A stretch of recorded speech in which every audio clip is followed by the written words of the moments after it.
تعجب والا ایمان وہ ہوگا جو میرے بعد آئیں گے اور مجھ پر ایمان لائیں گے، مجھے بن دیکھے ایمان لائیں گے، وہ میرے بھائی ہوں گے۔ تو تعجب والا ایمان کس کا ہے؟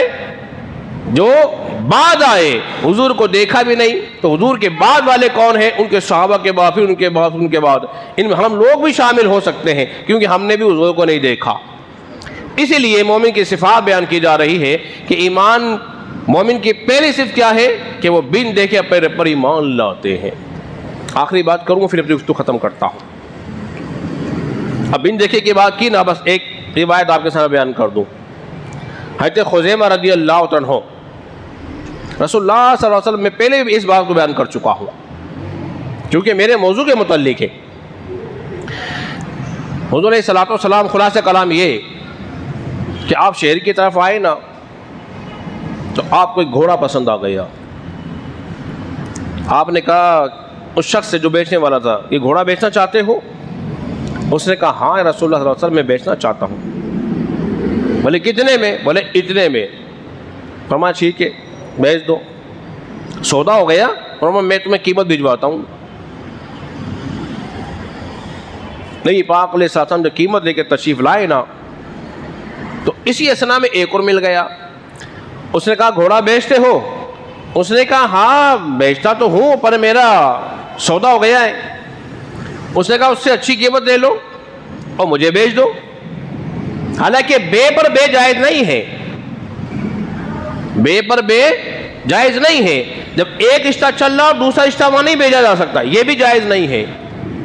لیکن ہمارے یہاں تو ماحول ہے نا، ایک کا سودا چل رہا تھا خراب ہو رہے، خود بیچ میں ٹانگ بجاتے ہیں۔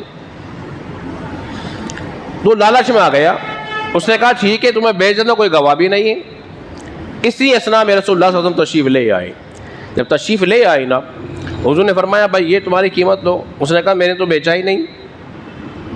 بولا جی آپ کا میرا سودا ہوا ہے، تم نے مجھ سے اتنے میں سودا کیا ہے۔ بولا جی میں نے بیچا نہیں ہے، ایسا کرو پھر گواہ پیش کرو۔ اب چونکہ گواہ تو کوئی تھا ہی موجود نہ اس وقت، یا پھر قسم اٹھاؤ، میں قسم اٹھاتا ہوں، یا پھر آپ گواہ پیش کرو۔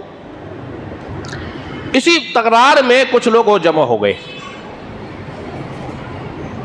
لوگ جمع ہونا شروع ہوئے۔ وہاں حضرت خزیمہ گزرے، دیکھا نا کہ کیا مجمع لگا ہوا ہے، دیکھا کہ رسول اللہ صلی اللہ علیہ وسلم تشریف فرما ہے۔ حضور سے پوچھا رسول اللہ صلی اللہ علیہ وسلم ماجرا کیا ہے؟ حضور نے سارا ماجرا بیان کیا۔ فرمایا اسے گواہ درکار ہے؟ آپ نے فرمایا ہاں۔ فرمایا میں گواہی دیتا ہوں، میں گواہی دیتا ہوں۔ اس نے کہا ہاں میں اس بات کی گواہی دے رہا ہوں کہ رسول اللہ صلی اللہ علیہ وسلم نے اتنے میں یہ گھوڑا تم سے خریدا ہے اور تم نے اس کو بیچا ہے۔ چونکہ اس کو گواہی مطلوب تھی، وہ خزیمہ نے گواہی دے دی، اس نے گھوڑا دے دیا، معاملہ ختم ہو گیا۔ حضور علیہ السلام ایک طرف آئے، فرمایا اے خزیمہ جب سودا ہوا تھا تم تو موجود ہی نہ تھے، تم تو موجود ہی نہ تھے، پھر تم نے بن دیکھے گواہی کیسے دے دی؟ اور سمجھو اس جملے کو، پھر تم نے بن دیکھے گواہی کیسے دے دی کہ میں نے یہ گھوڑا خریدا ہے، ہمارا سودا ہو گیا ہے؟ حضرت خزیمہ نے بڑا کمال کا جواب ارشاد فرمایا، عرض کیا یا رسول اللہ صلی اللہ علیہ وسلم یہ تو ایک جانور گھوڑا ہے، ارے ہم نے تو آپ کے کہنے پہ رب کی گواہی دے دی، ہم نے تو آپ کے کہنے پہ بن دیکھے رب کی گواہی دے دی۔ حضور صلی اللہ علیہ وسلم خوش ہوئے، فرمایا لوگو اگر تمہیں کسی عدالت کے اندر گواہی کی ضرورت پڑے نا، یہ خزیمہ کی گواہی 2 کے برابر ہوگی۔ اگر میں گواہی دوں 1، لیکن خزیمہ کی گواہی 2 کے برابر ہے، اس لیے کہ الذین یؤمنون بالغیب، وہ لوگ جو بن دیکھے پر رب پہ ایمان لاتے ہیں۔ اللہ رب العزت کی بارگاہ میں دعا کرے خالق کائنات ہم سب کو سمجھنے اور عمل پہ رہنے کی توفیق عطا فرمائے۔